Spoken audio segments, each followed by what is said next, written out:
So hello, good day everyone. My name is Janeline Rivera and I am now presenting my artwork.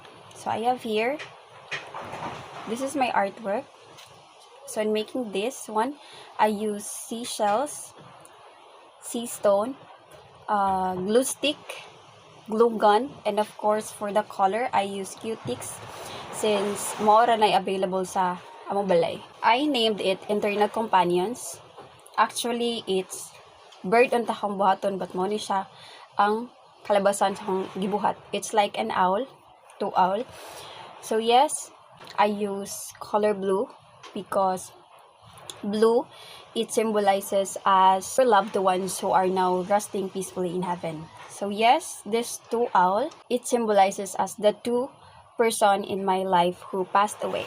So yes, basically it's like a tribute to my beloved father and my little brother. So yes, they passed away and I know everything happens for a reason.